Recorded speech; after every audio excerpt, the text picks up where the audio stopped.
This meeting is being recorded. Whoop, I heard someone say we're being recorded. Hello, everybody. How are you? I'm glad that you're all here tonight.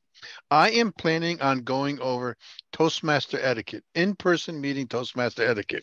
So there's a lot of things that we have to cover. I'm going to be going through them quickly. Please unmute yourself. If you have questions while I'm talking, feel free to express your questions. Otherwise, as you're taking notes at the end, I will have a question and answer period, and you can ask your questions then as well. Well, there's several different things that I want to be going over. So this is going to be my agenda. I'm going to be talking about all the different things that take place inside a meeting and what goes on and why we do these particular things. And we just jumped all over the place. This is what I get for trying to move something.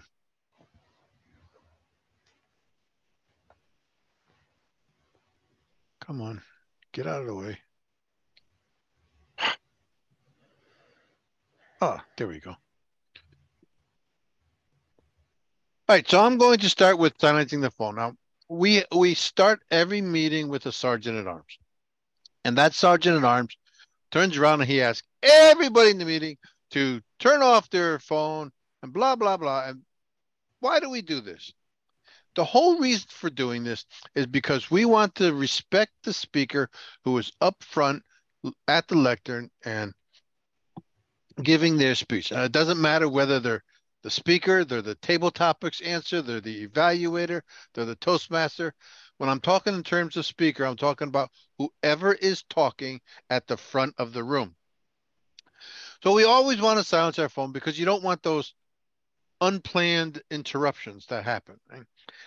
There are other things that go on besides the phone. There's several times when we talk about in our virtual meeting, we say that if you have to get up and move about the room, go ahead and turn off the video so that you don't distract the speaker while they're talking.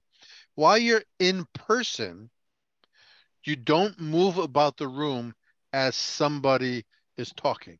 So if you're going to have to move, it's done while nobody is talking.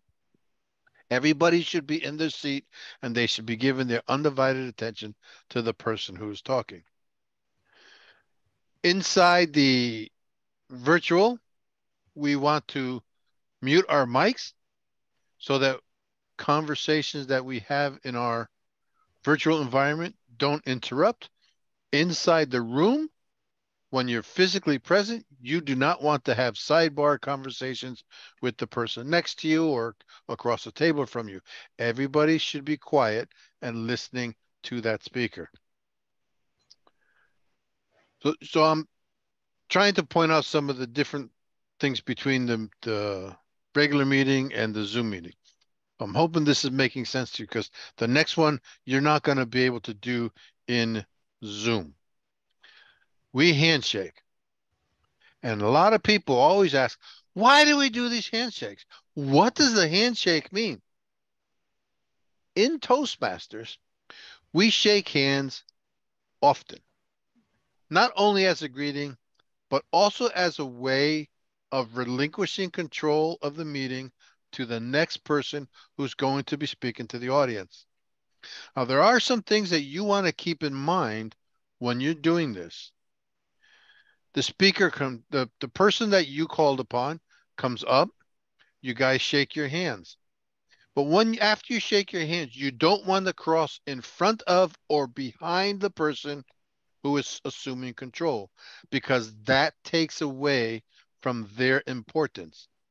So what you do is you shake their hand, you step back, and you leave in the opposite direction they came from. So if they come up on the right-hand side of the room, you shake their hand, you step back, and you leave on the left side of the room. Even if that means you have to go all the way around the audience to get to your seat. It's okay. It's preferred that you go around rather than interfere with the the speaker taking control. You don't want to interrupt that speaker. Anytime that the person comes up there, that person is the most important person there. When you're doing that and you're giving you're giving control to that person, you should acknowledge that person, and that person should acknowledge you back. So from the speaker's point of view, you should always thank the person who gave you control. You don't go into your speech or into anything like that until that person has reached their seat. If you if you are the person who relieved or gave control of the lectern back, gave control over to somebody else, and they don't acknowledge you, you should always remain standing until they say thank you. And then, of course, as the speaker, once you're finished with what you're doing, you need to give control back to the person in charge. In our Zoom environment, we always say back to you, Mr. Toastmaster, or back to you, Table Topics Master. Whoever it is that gave us control, we always say back to you. It's the same thing that you do inside a regular meeting.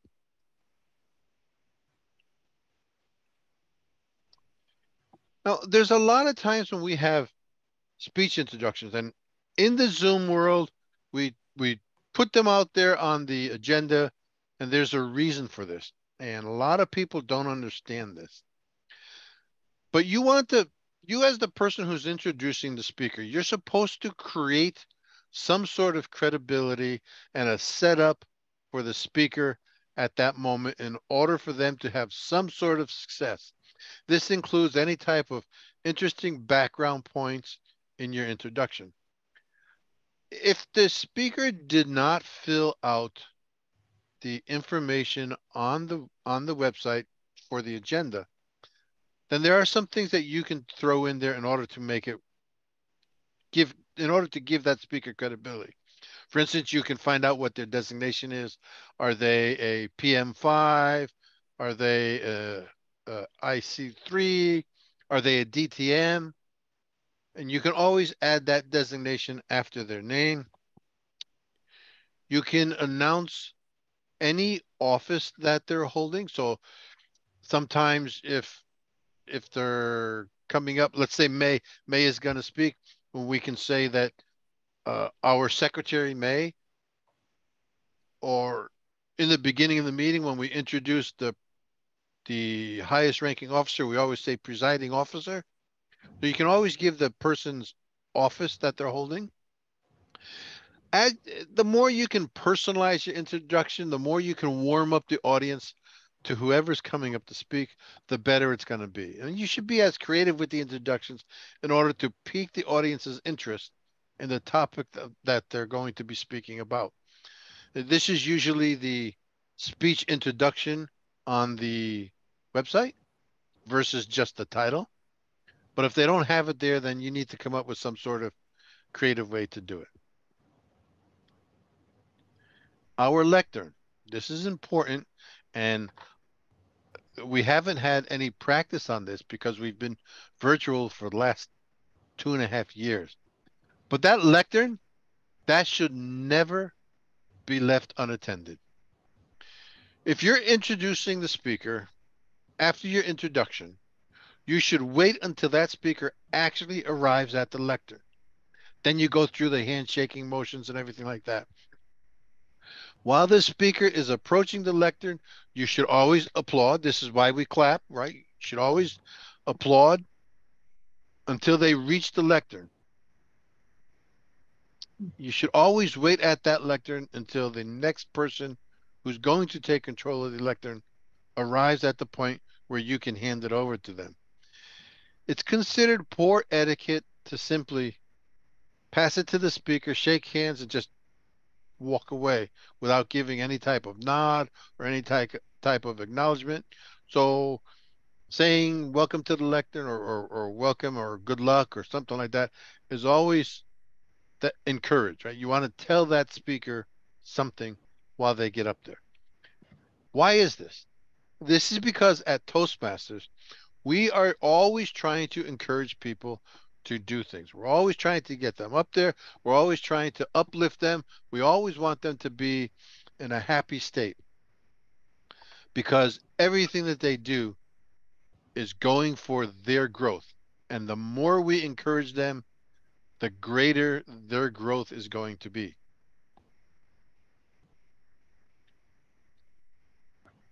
Now, this is important. I hinted at this previously.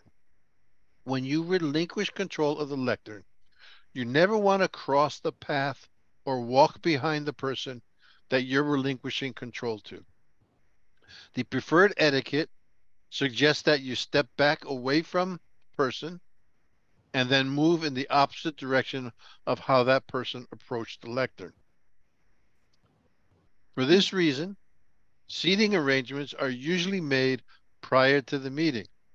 Now, we had some clubs where we actually put cards for speaker one, speaker two, speaker three, evaluator one, and we actually sat people where we wanted them to sit and give them access to the lectern. Uh, when we start meeting in person and we start rotating and finding out where these things are going to work in the school where we're at, those things may change, but we'll see as we go. Speakers are either assigned designated seating or chairs are placed to the left and right of the lectern so that the Toastmaster is able to move about and seat themselves when they exchange control of the lectern.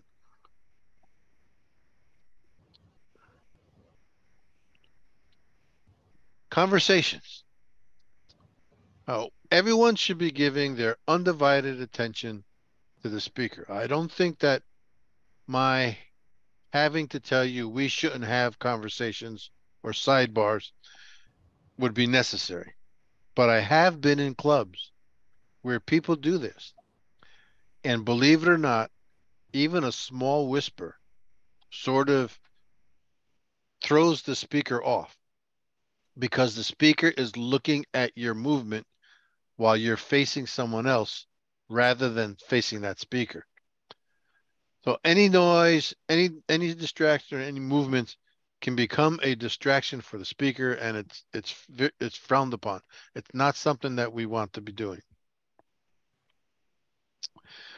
At the start of the speech, you are the speaker. Proper etiquette says that you wait until the person who brought you up to the lectern is seated. You should not be talking until that happens, and the Toastmaster today should follow the etiquette procedures. They will not be seated until you, as a speaker, address them, which is going back to the saying thank you. So it's a two-way street. You're showing courtesy both for the speaker and the person who gave you control of the lectern. At the end of the speech, you always want to keep the rules of the lectern etiquette in mind. So you don't just say things like, I now turn the lectern over to. Usually what we say is, back to you, Madam Toastmaster or Mr. Toastmaster. It's always going to be a back to you to the functionary role that gave you, the speaker, control. So if you're the general evaluator, then you would say back to the Toastmaster. If you are the evaluator, you would say back to general evaluator. So whoever gave you control, you say back to that person using their functionary role. And clapping. Oh my goodness, we clap at everything. There's lots of clapping. We Toastmasters, we just applaud everything. Whether it's a person online or a person in person. When a speaker is introduced, we welcome them to the lectern. We clap vigorously. When they're finished, we thank them by clapping again, giving whatever contribution we can. We applaud the table topics. We applaud the evaluations. We applaud everything that happens in Toastmasters. Why? Why do we do this?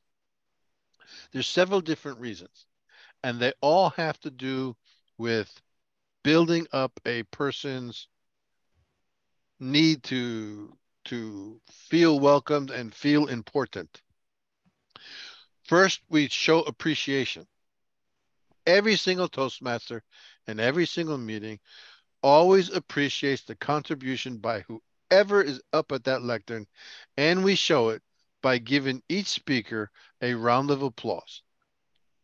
We also want to encourage the speaker. So applause is intended to energize the speakers.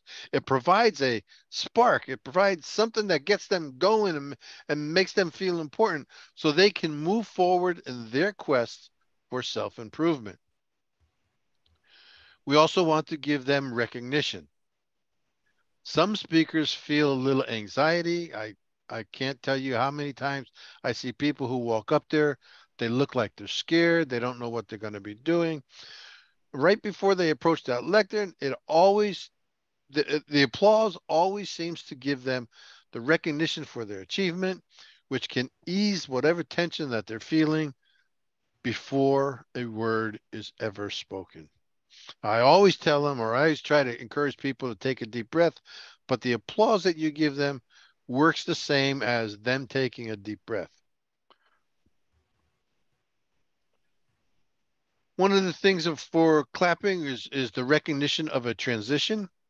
If you have ever seen any professional meeting done somewhere, anytime the speakers get transferred and it's a new speaker coming up, there's always some sort of applause. We do that as well. It provides a smooth transition from one speaker to the next. Applause gives speakers the experience so they will be poised and confident in front of an audience. And if you don't know what I'm thinking of, let's take a look at our group, right? We have maybe 10 or 15 people. But when you sit there and clap, they're learning how to be poised in front of us at 10 or 15 people. If they don't go through that process with as few people that are in the club, how are they ever going to do it with 50 people, 100 people, 1,000 people? I'm sure that Vivian has the ability to attest to this. She's a professional on the speaking circuit. I'm sure she could sit here and tell us all about this. So the energy in the room will always encourage the speaker to get up there and do what they need to do, and that applause energizes the entire meeting. If you applaud, your applause also supports the speaker. It helps that person. How do I want to put this? It helps that person have a more fulfilling experience for their being up there. Without that applause, they can hit that anxiety point and then forget what they're doing and things will just go down. So as Toastmasters, we applaud everything and I highly encourage everyone to get used to clapping in real life. Not not like in the virtual land where we go like this, but in actual real life where you actually put your hands together and you actually clap. Yes, at the end of the meeting, your fingers might hurt from clapping so much. But just remember, there's one point in there where those claps are for you when you got up there to speak. Okay, I'm going to stop sharing my screen now. I've gone over a lot of the things that I thought was important for etiquette in a meeting, and I'm going to open the floor for questions and answers. Yes, Nadine. What if we want to take a picture of the speaker during their speech for like Facebook or like any like kind of post, you know? For thing What? for things of that nature, you should pre-arrange that with the sergeant at arms and the speaker. Right? You don't want it to be a sudden spontaneous thing and have it distract the speaker. I also recommend that if you're going to do it, you do it from the back end of the room and zoom into the speaker. That way Okay, there's less chance for your movement to disrupt that speaker. okay. Yes, Vivian. And I think the dean still had something to say. Oh, I was just saying that because I did it in our first meeting because I wanted to remember the moment. So, but I was sitting in my chair and just using my phone to take a picture while like I think May was speaking, but I don't know. Yeah, and then I have another question actually, like where does the Toastmaster sit? Because the Toastmaster speaks the most. So does the Toastmaster sit like all the way in the front? But if I then want to take a picture, anyways. So when I was meeting in person, I always had my Toastmaster sitting on the left side of the lectern. But the way to do it, you would have a seat on the left or right, off to the side, probably closer to the wall, so you don't interfere with anyone walking. That way, no matter who's coming up to the lectern, if they come on the left side or the right side, you shake the hand, you step back, and you move off. And there's a seat for you to sit right there. And then when you have to get back up, you just come from that seat, you come back in. Okay, cool. So if you do that, you just have the sergeant at arms, whoever's coming there to set up the meeting, make sure those two seats are available. Okay.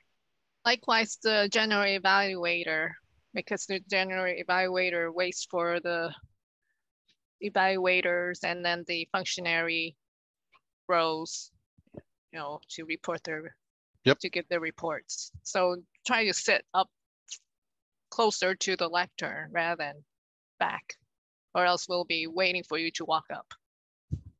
Okay. All right, Vivian, your hand is raised. Yes. All right. 2 points were raised by Nadine, one about the photo and the second about where to sit. So allow me to share about the photo first and foremost. I believe that out of respect, we must always ask the person if we may take a picture. Just because we own the meeting doesn't mean we have the right. Why? Because the person might be having a bad hair day.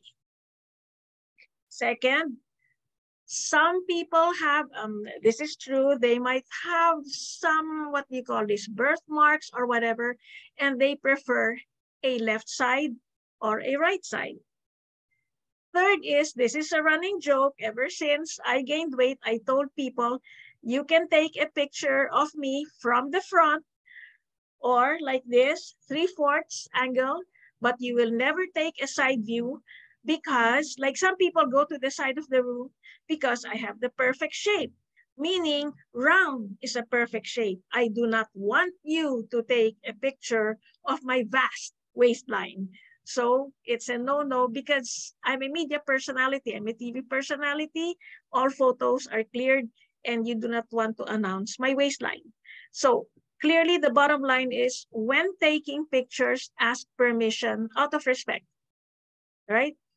Now, also some pictures were taken of the room and perfect shot of the speaker. Someone was scratching his head, someone was bent over, you know what I'm saying? It wasn't complimentary. Please crop that out or take a better shot, but do not ever release a picture that will make one person unhappy.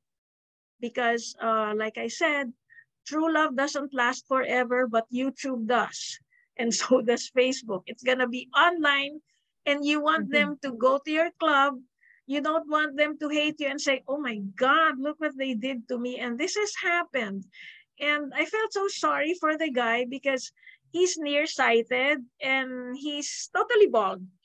And he was bent over trying to read, and he was right smack in the middle of a full room of 25 people, and everybody just saw the head. And it was released and posted in Facebook. 2 words, be kind. Don't do that. Even if it's favorable to the speaker, don't do that. Now, was that useful? Was that useful info, Nadine? Yeah. Yeah, no, for sure. No, we want to make sure everyone looks good. So that for sure. Yeah. So it works. It helps to say, may I release this? I mean, just a short private message or email or call, right? Before anything's released, because it makes people happy. And the second is in agreement with Jim, sitting position in the good old days, not that I'm a dinosaur. I joined Toastmasters in 2001. The Toastmaster of the day is nearest the front, and the general evaluator, I agree with May, is also nearest the front. Either the two of them on one side or the TMOD on one side and the general evaluator on the other side. Why? Because there were meetings during those days where the crowd was large. So you don't want the TMOD and GE to walk all the way to the front and take forever, right? So they're nearest. So sometimes one to the left, one to the right, and it makes sure that they're quickest to the lectern. Make sense, May and Jim? Yes, Nadine? Okay, one more question, because we're meeting in person, but it's a hybrid meeting.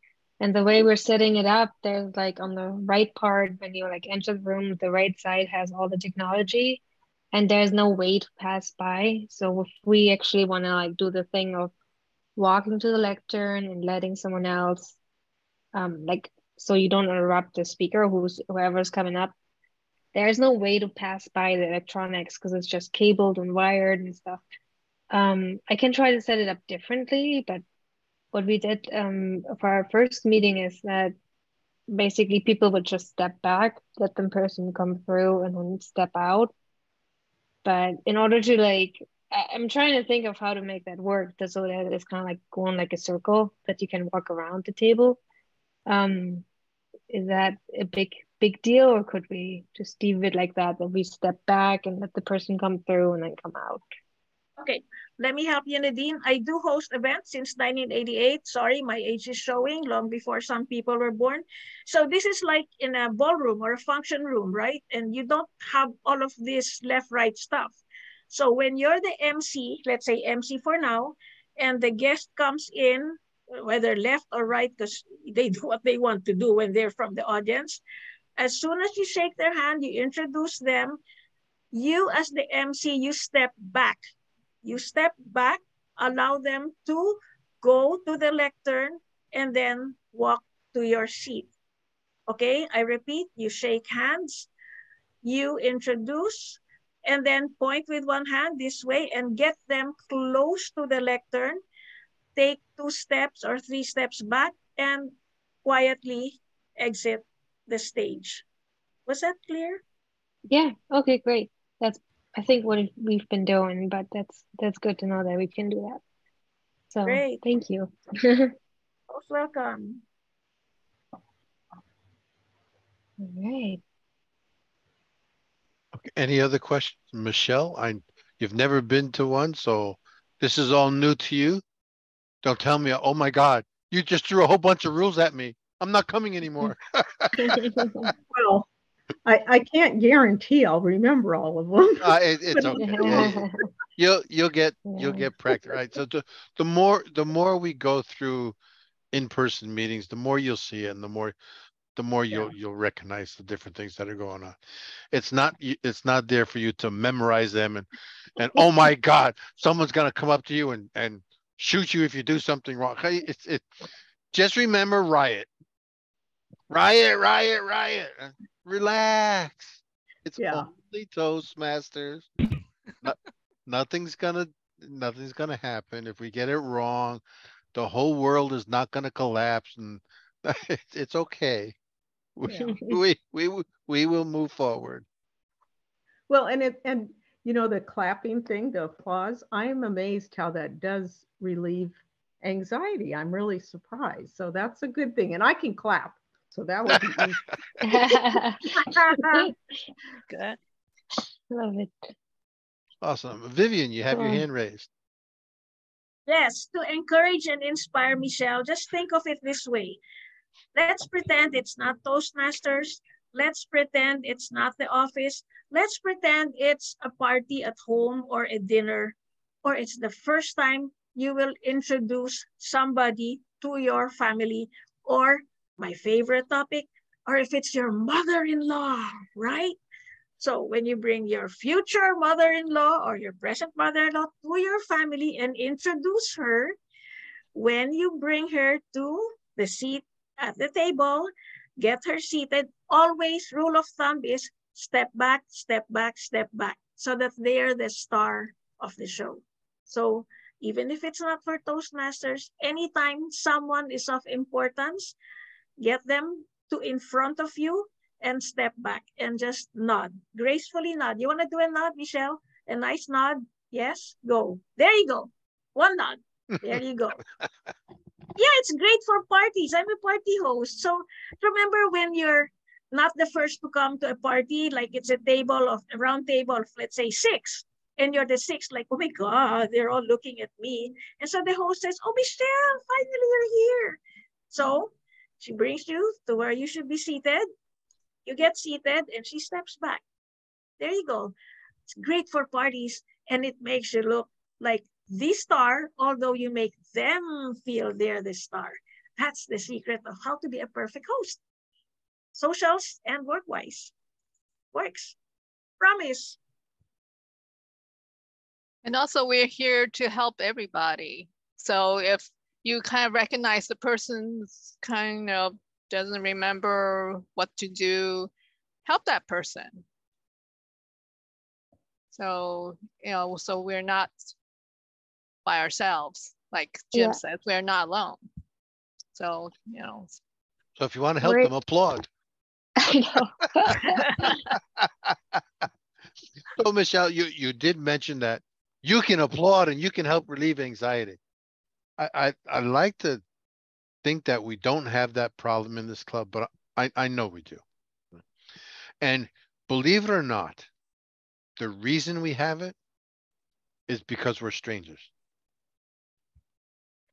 We haven't built that rapport. We haven't met in person. You only had that one meeting, right? So the connection, the emotional connection between members isn't there. Everything that we've done is here on Zoom so far. So you haven't talked with Vivian, you haven't talked with Nadine, you haven't gotten to know them. And that's why you have these anxieties, right? Oh, I'm talking in front of a bunch of strangers. I don't want to expose myself to them. But it's okay. It's okay to be vulnerable. And that's what we're here for, right? We teach that and we help each other while we're doing it. Vivian, you have your hand raised again.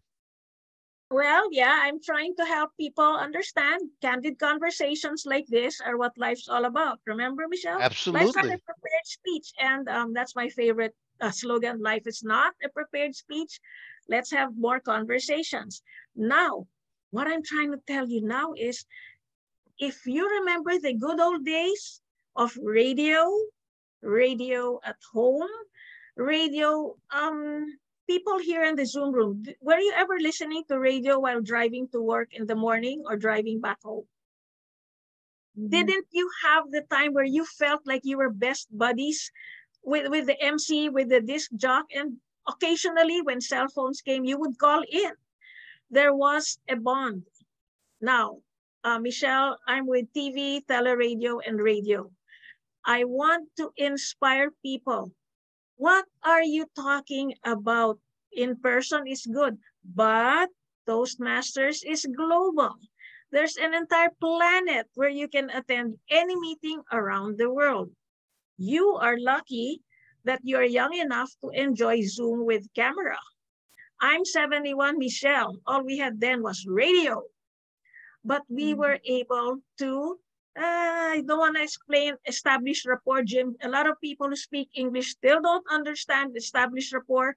So I'm just saying, you feel that you're friends with the host and you feel comfortable. So one of these days, if you can hear me now, you will practice smiling while talking because your voice tone changes when you smile. Therefore, when you go to Toastmasters, have a little mirror in front of you and look at what you look like. As you said, May, make people feel welcome. Yeah, but we make them feel welcome and this is their voice tone. Like, see, If you don't smile and you don't feel, it reflects on your voice. And many people have absolutely no idea what they sound like. And Jim and everyone in the room, you've heard me say this. Record yourself every time you talk, because we do not know what we sound like until and unless we hear a recording. And 9 out of 10, the first time people hear the recording, like, gasp, oh my God, should I sound like that? And everyone in the family says, yes, you do. Yes, you do. And so for those of you who are younger than me, in the good old days, Jim might remember this, when the guys used to court us, literally it was called, we were burning the lines, the landlines, till our ears hurt. And we had stiff neck from talking for 3 hours. How many times can you say, I love you, I miss you in 3 hours? Like, gee, but really. And you're not going to say, Michelle, I love you, I miss you, okay? Like, hello. Michelle, put your mic on. How about you say, I love you, I miss you on a landline. On a landline, you know, the phone with the tail, and make sure the person on the other side knows and feels what you feel. I love you, I miss you. Go, Michelle. We're just playing here. Go. I love you, I miss you. If my boyfriend in the other room hears this, he's going to wonder what the hell I'm doing in this meeting. So we're going to give Michelle, it's going to be Valentine's soon. I hope you can have either table topics or icebreaker or whatever speech, and try whispering. Because remember when you were young and your parents were around and you were not allowed to have a boyfriend, you're going to say, I love you, I miss you, good night. Okay, you want to try that, Michelle? I love you. Good night. Go. Go, whisper so your husband doesn't hear you. Go. I love you, I miss you. What else was I supposed to say? Good night. Good night. Good night. Yay! Applause for Michelle. Oh my gosh. I can't believe you got me to do that. That's Welcome okay. to We Toastmasters. can't believe you actually did it. Good job, Michelle. See, that's why we're here to have fun. Now you know why I'm a party host. Just have fun. And Yeah. Toastmasters is a party, Michelle. Come on, you did. Oh my I think gosh. Michelle deserves. Can we all go to reactions and all give Michelle a heart? Come on, you know where to find. Let's look for yeah. Let's all give it. So we love you. Can you see Oh my the heart? gosh. That's all good. Give Michelle. Oh boy. There you go. See, you got some fans here. Better yet, Michelle, invite your boyfriend to the meeting. So he You know, doesn't wonder why, you know, you're in the room. I know. I told him that, but he's very different than me. He has no problems getting up and talking. But even more of a reason to invite him, I go, you can always learn something, you know. Yes. Well, Yeah. you tell him to come, and everyone here will tell him, we miss you, we love you. And that he would like, because he always, yeah, he would like that. Yay. Sounds like a speech for Valentine's. Thank you, Michelle. We accept that you're volunteering. Thank you. That's all I'll say, though. There you go. Thank you, Michelle. You're such a good sport. Big hug for Thank you. Thank you. Welcome. So there's a lot of truth to what Vivian just said. I don't know if you have you ever talked to somebody on the phone? And when you talk to them, you can see them smiling while they're talking to you. Sometimes. Yes. Yes, of course. The voice does definitely change when someone is smiling. Oh, Jim, I have something in mind. How about Nadine? Can you show an angry face? Okay, like, can you imagine you're never angry? Okay. Okay, how about May? May, can you have an angry mood, have an angry face, and say, I'm so happy to see you today. But you have to feel angry and look angry. Come on, give it a try, May. Go. I'm so happy to see you today. Oh, Is very that it? authentic. Did I do it? Wonderful. Now, May, Try to give your biggest smile and feel really happy and say, I hate you and I never want to see you again. But big smile and feel happy. Go. I hate you and I never want to see you again. I hate you. I don't want to see you again. I don't see your smile. What? I can't when I'm talking. I'm gonna smile. What is There you go. That was fun. Oh God, Vivian, I hate you. I never want to see you again. And then you're giving me food pictures. Of course, I told you I hate you. That's what Jim does. He cooks and then makes me feel hungry and makes me envious. I know. They're Yeah. delicious. Yeah. Tell ya, you're bad. Vivian, if you're worried about your weight, you don't want to be at my house because when you come here, you will just get bigger from the smell alone. Oh my. Oh me, oh my. Well, remember all of you, I am not overweight. I am just under tall.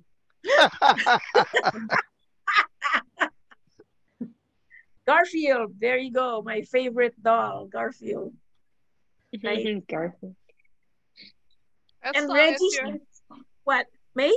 sorry, as long as you're healthy, it's okay if you're round.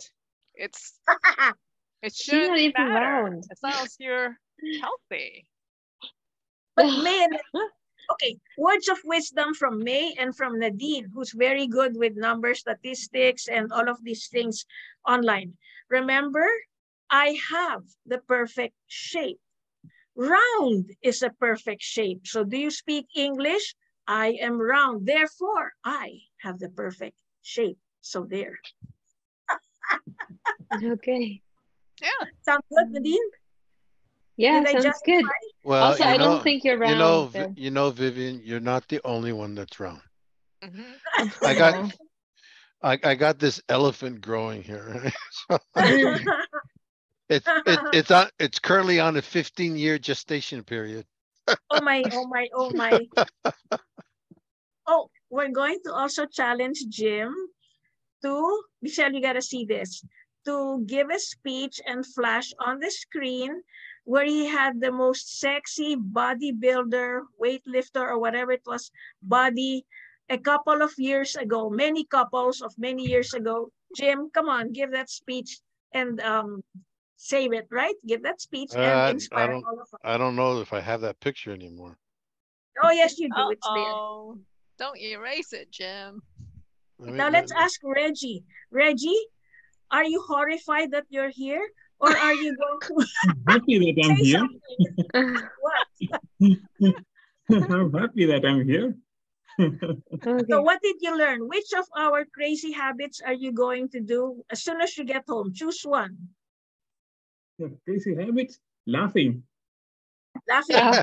Ah, Okay, because we love Reggie. So, okay, Reggie, see, I'm going to give you a heart. Thank you, okay, for laughing. Jim, wait, let me tell Reggie this. Laughter is still the best medicine. But Reggie, if you're sitting alone with no cell phone in hand, with no comics in front of you, and you're laughing, you need medicine.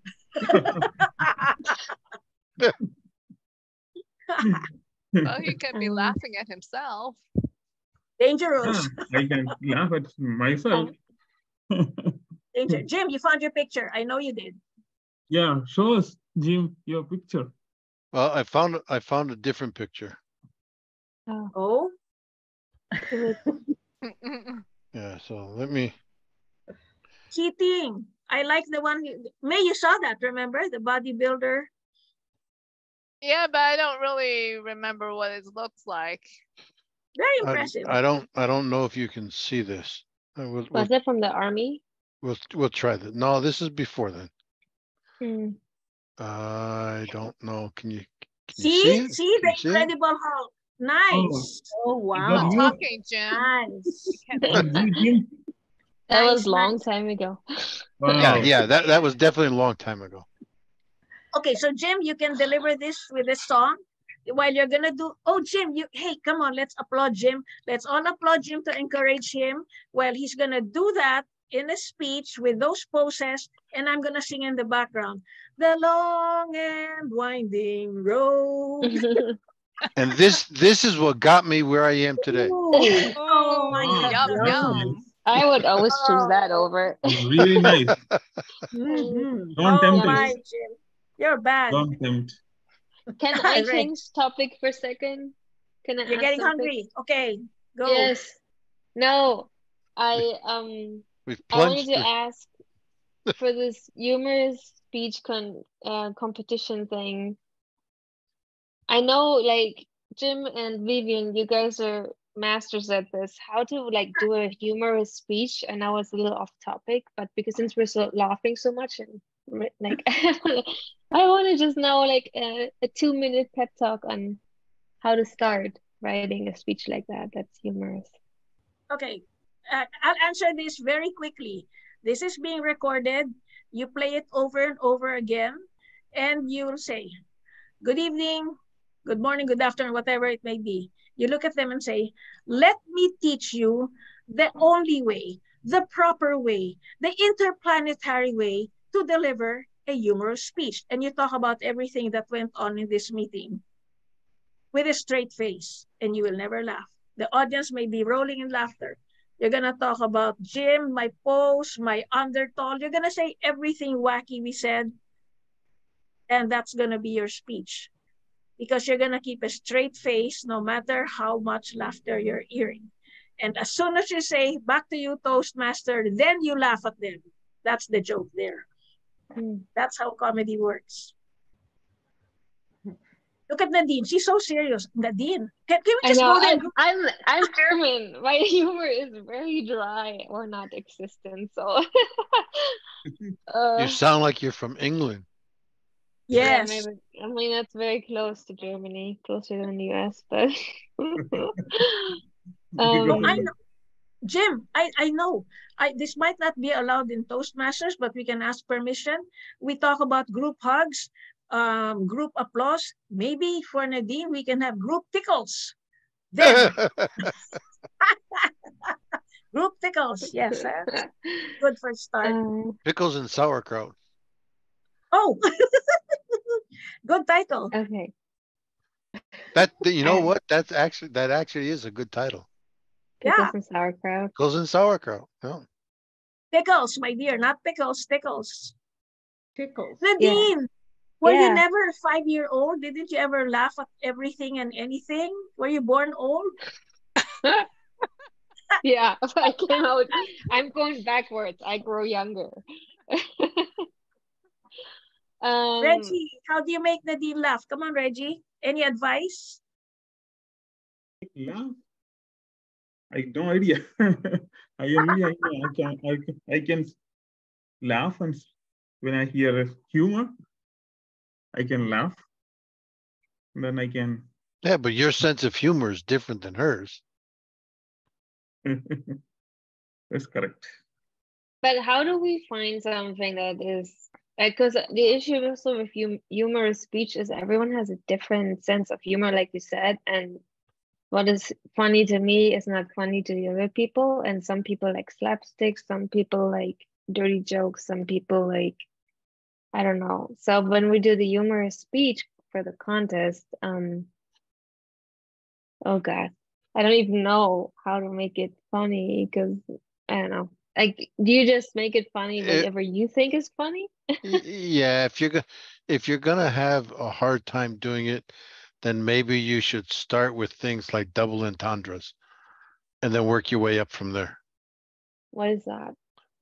Double entendre is a word that has multiple meanings. Oh, okay. I see. Okay. Jim, you've raised the bar. That is step 10. We want to go with step 1. I'll give you a kitty joke. Okay, so let's try this. Michelle, can you ask me? I'm going to talk about a day in my life when I was young. And so Mommy Michelle asked me. So Michelle, you're going to ask me, Baby Vivian, can you spell orange? Okay, go. Baby Vivian, can you spell orange? Mommy Michelle, which orange? The fruit or the color? How about the fruit?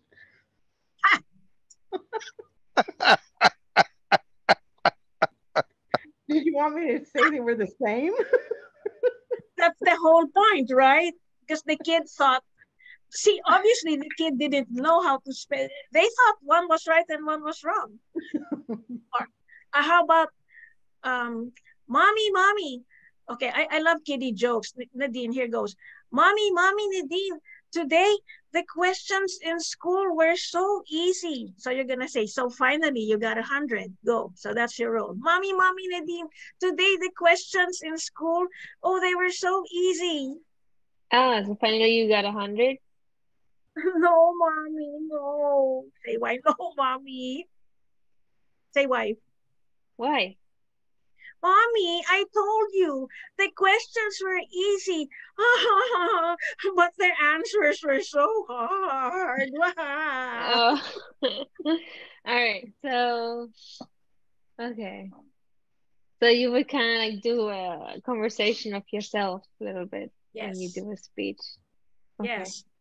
So that's the easiest way to have humor for beginners, where you deliver the joke, the intro, you deliver the punchline. At the worst, when nobody laughs, you get your one hand and kind of tap your cheek and say, Nadine, I told you not to tell that story. And then they laugh. Okay. You know, Oh. Nadine, you did make a speech about when you were roller derbying and you fell down, and all of a Mhm. sudden there was a loud noise. You remember that? Yeah. What did I say? I forgot. Well, you passed gas, right? So Oh, that's how I go. There you go. There you oh, go. I mean, you lead into something like that, right? But you Oh, gotcha. you Yeah, that's allow what I you mean. allow them to make the connection. Yeah. Right, that's the same thing Vivian was just doing, right? She's leading into everything and allowing the audience to make the connection. Okay. I feel like I couldn't do that with my daughter a lot because that happens daily, stuff like that. Okay, but okay, I'm gonna think about it. Maybe I'll come up with something. Idea, Jim. Nadine, do you take coffee or tea? Would you have a coffee mug around? Yes. I just had coffee, yeah. But Okay, yeah. there you go. Do you're German, so do you take beer? You Ever? know, I'm the worst German. I don't eat meat and I don't drink beer really, but sometimes I do, but very rarely. So yeah. So But no, why? no wine, no beer, no wine, no I drink alcohol. wine, yeah. Yeah, no, I Okay. drink alcohol, just like not really There beer you a go. lot. So anyway. So Jim will give permission to fill up your 8-ounce coffee mug with wine. So nobody sees it's wine. And trust me, you will be funnier and embarrassingly so than all of us. Maybe. Vodka. Well, what? Yeah, right. Vodka. Jim, you're bad. All right. So, okay. Michelle's Let's over there wondering, oh my God, what did I get into? They're teaching everybody how to get drunk while they're talking. Well, then it's easy to talk after a drink.